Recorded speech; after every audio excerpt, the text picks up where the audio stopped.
In this video, we're talking about how your PS5 physical games are dying and there's nothing you can do about it. Then we're going to talk about Sony's new studio and what they could be working on. And finally, you might want to grab this PS5 accessory. How's it going, everyone? As always, my name is Jimmy Champagne. This is PSReady, my channel all about PlayStation, and I'm just rolling right into this first news story because it's such a bummer. So if you're a physical gamer like me, the hits just keep coming. We know that 50% of people basically have moved on to digital games. The PS5 Pro did not ship with the disk drive, and there's so many other problems we're facing that it just feels demoralizing. But this is just so much worse. So what we're talking about today is disk rot. And if you're someone who's bought a lot of 4K Blu-rays, specifically horror Blu-rays, you know exactly what I'm talking about, because a lot of the manufacturers out there who buy the rights to these old horror movies like Texas Chainsaw 2 or Trick or Treat or something, they don't always do the best printing on their discs, and they have a lot of problems right off the factory line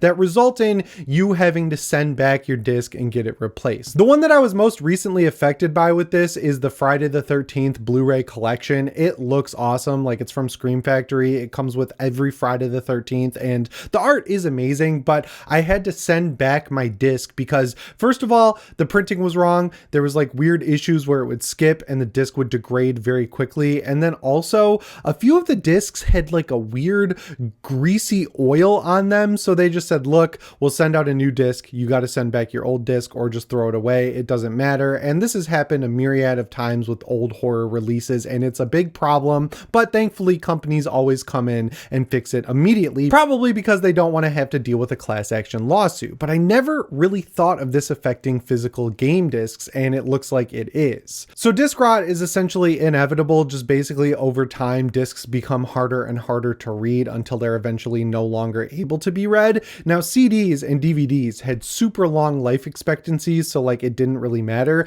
They'd last 50 to 100 years at minimum, and they could last even longer because the discs haven't been around long enough for this to be a problem, so no one really knows, but it's like theorized that they'll last 50 to 100 years. Now with Blu-rays, one of the coolest things about them is that they couldn't be scratched. I'm sure if you've been around as long as I have and you saw the old PlayStation 3 ads, they were running that ad all the time when Xbox was like fighting them with the HD DVDs, where you would see a screwdriver just scratching the shit out of a Blu-ray disc, and then they'd hold the disc up and be like, look, it's not scratched. These are impossible to scratch. But the big downside is whatever protective coating or whatever they're using on Blu-ray discs, it has resulted in a huge degradation of how long these discs are going to last. And it took it from 50 to 100 years to 20 to 50 years. And Blu-ray discs have improved since the PS3, but they're all essentially the same technology, and this makes me feel really old, but the 20-year anniversary is coming up on a lot of old PS3 games, so we're going to start seeing discs degrade, and that really blows because we don't even have the digital failsafe. There is no way to play PS3 games unless you have a super beefy PC or you have like god-tier internet that's 2 blocks away from Sony's data centers that allow you to stream PS3 games really well over the cloud, but outside of that, there's no convenient way to play a lot of PS3 games unless you get a remaster, and unfortunately, Sony has not remastered really any of their PS3 era games. So once these discs rot and are unreadable, unless you have a PS3 that's just sitting around and you own these games digitally, there's going to be no way to play them unless, of course, Sony finally figures out backwards compatibility. But like, how long have we been hearing about that? And it gets even worse when you consider the PS4 and the PS5 both use Blu-rays. So when this happens to the PS3, 5 or so years later, it's going to happen to the PS4. Then 5 or so years later after that, it's going to happen to the PS5, and it's going to continue on into perpetuity. And unfortunately, there's really no solve for this, right? Like if we get to the point where we are very quickly heading where the next consoles are not going to have disk drives, they're going to close down the physical disc factories. I mean, we're seeing it with Blu-rays. If you go into Best Buy, they used to have an incredible movie section where you would be A to Z categorized. There'd be great sales all the time. They were doing buy two, get one free constantly. Like I've bought so many Blu-rays from Best Buy, and now the only way to get 4K Blu-rays is to buy them online. Like they don't even have the physical Blu-ray section at Best Buy anymore. And it's just going to happen with games as they remove the disc drives from these consoles. So knowing that the factories will probably shut down at that point because there won't be any reason to keep them open if nothing really uses physical discs anymore, they're not going to reopen the factories if there is a class action lawsuit that says, hey, you need to replace these discs that you sold that no longer longer work. I bet the most they'll do is either give you store credit for all of the discs that you have that were degraded, or the best option would be that they just give you a digital copy of the game. But that's not even going to be a good fix, because they want to get towards this future where you play everything off the cloud. You don't even have a console. You have an app on your phone or an app on your TV or an app on your PC that just streams these games from the cloud. And I don't want that future, man. Like, it really sucks. It really felt like when Netflix came around and it was like, oh, $7 a month and you get all these great shows from channels like Showtime or whoever else. And then Netflix was actually making good content like House of Cards back in the day before Kevin Spacey did the Kevin Spacey stuff, or Bloodline, which was an excellent show that was out at the beginning of Netflix streaming. There were great shows happening all the time like Daredevil, and there's plenty of other examples I could bring up, but you get what I'm saying. It quickly just dropped off a cliff, and like Netflix movies, I don't even watch them anymore because they're just so fucking bad. Like the new one, Electric State or whatever, the new one, the Electric State, the Russo brothers new movie. There's an inverse relationship between spending money on this Netflix crap and the quality that it actually comes out with. It's just getting worse as time goes on, and it's just going to continue getting worse, it seems like, because they don't care about making good content. They care about making a lot of content that'll have you sit in front of your TV for hours, not even paying attention. Like, I don't know if you saw this, but Netflix is making shows that are made to be watched, quote unquote, with people on their phones. So like they'll have characters repeat stuff over and over again, or they'll have background characters repeat things that happened that you might have missed because you were scrolling on Twitter. Like, no one's watching anything anymore. They're just sitting on their phone watching TikTok or Instagram Reels, and they're not even paying attention to long form content. And honestly, I don't blame them, because that's what people are doing anyway, but I just don't see it getting better. I don't understand why progress with this stuff means it just inevitably gets worse. I don't get why innovation is gone, why every game has to be cookie cutter, the exact same box checking bullshit over and over again. And then when you have Xbox buying up all these different studios, just becoming a parasite off Sony's console and Nintendo's console, and then you've got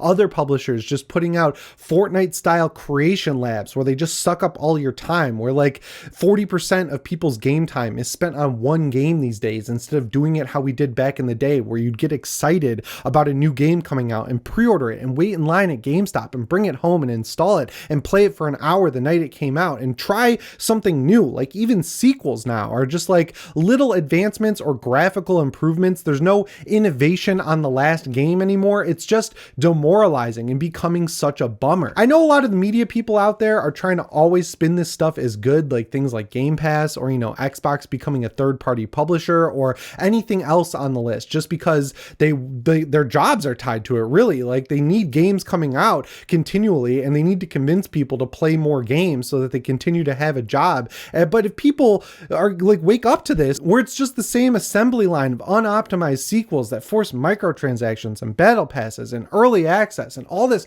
extra crap that's not making a good game, people are going to lose interest in gaming more than they already have, and then you're still going to be out of a job. So like, I need to fight this stuff because I like physical games. I know it's a nostalgia thing to some degree, but like, I think things were genuinely better before you could patch games with the internet, or have microtransactions or endless patches where games take up 100 gigabytes on your console. And it feels like every time we get a 1-inch win on these physical games versus digital game arguments, it just like the new hard hit comes around the corner, and now it feels like we can't even fight it, because even if we continue to buy physical games, they're on a death clock of like 20 years. I genuinely don't know what the solution here is, but this is just such a bummer. I'm already going through it with movies, but on that side of the fence, things are actually getting a little bit better. Like, Sony, for the first time in years, just produced a new 4K Blu-ray player, and it's like a really premium product that comes with extra features for seasoned movie watchers. But like, are we going to get to that point where consoles are going to become this boutique thing that you pay an exorbitant amount of money for just to get that old experience that's actually a lot better? I don't know, man, but if you want to protect your discs, the best thing to do is keep them in a case, keep them in a dry environment that is warm. Don't let them get super cold or super hot, and they could last more than 20 years. But just like when you see companies making estimates of 20 to 50 years, it's probably 15 to 30 years, right? Like, they're always going to go for the maximum possible estimate on this because they don't want a lawsuit. They don't have to deal with negative press about it, and I don't blame them. But like, they're always exaggerating the good qualities and underplaying the bad qualities. And I feel like just, based on personal experience, that's exactly what's happening here. So yeah, I don't have a good way to round this out. Keep buying physical games as long as possible, because I feel like the future is right around the corner, and it's not good. It's just a bad eventuality. I've been watching Yellowstone a lot, and John Dutton later on in the show, when he runs for governor, his platform is "I am the enemy of progress." And honestly, when it comes to the way gaming is going,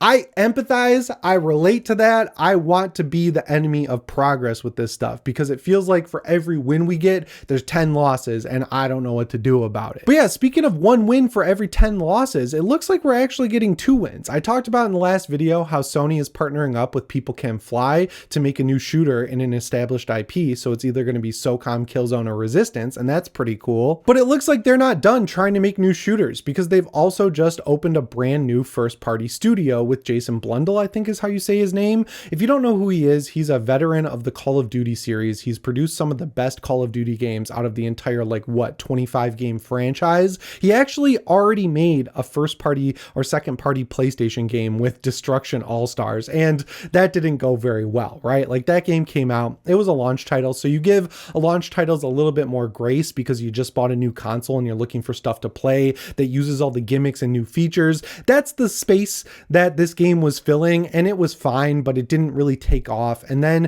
Sony gave Deviation Games a bunch of money to continue making a new game, which was presumed to be Twisted Metal. That fell apart, the studio closed, but they clearly see something in Jason Blundell, because they just brought him back to open up a new studio. Now, the news is kind of quiet on what exactly this game will be, but just knowing that Microsoft owns Wolfenstein, Doom, Call of Duty, and every other big shooter on the market, I got to assume that that's what they want this new studio to make. And just hopefully they're bringing in new talent and not bringing back the old team that wasn't able to generate anything high quality or whatever. But hopefully this doesn't take long to make, and what they produce is a true competitor to Call of Duty. Because like I said in the last story, with Microsoft owning so many big studios and having seemingly infinite money to continue to pump out games that are available on PC, Xbox, and PlayStation, they're becoming a parasite where they're leeching off of this big community of gamers that Sony's built up with high quality releases that are genuinely worth the $60 or $70 asking price that they have on their games, whereas everyone else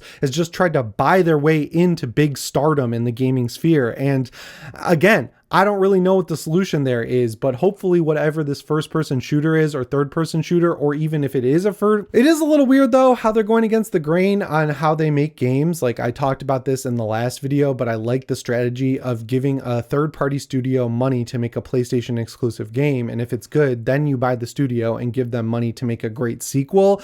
They're clearly not doing that here, because they're opening a new studio to make a new game, and that's kind of how we got situations like Concord and stuff. But it seems like they've learned at least a few lessons from that disaster. So I'm going to cross my fingers that whatever comes out has the high bar of quality that Sony has set the past few generations and turns out pretty good. And just to round this video out, I got to tell you about this cool new PlayStation accessory. It's a desk lamp that is the PS1 logo, but what sets it apart from what you can find at like Marshall's or Home Goods or GameStop, for $5 or $6, is the fact that when you press it, it plays the PS1 boot up sound. And this could be really cool for me because I work at home. My basement is my studio. I have to do a lot of work to make sure my work stays down here and everything else, like in my real life, happens outside of my basement. But even with the effort I put in to do that, it's still kind of hard when I'm working past like 6, 7 o'clock, which I do most nights, to get in relax mode. I feel like just blasting myself with the PS1 boot up sound at the end of the day could be like a cool clock out bell or like a recess bell, like back in the day when I was in elementary school, to just like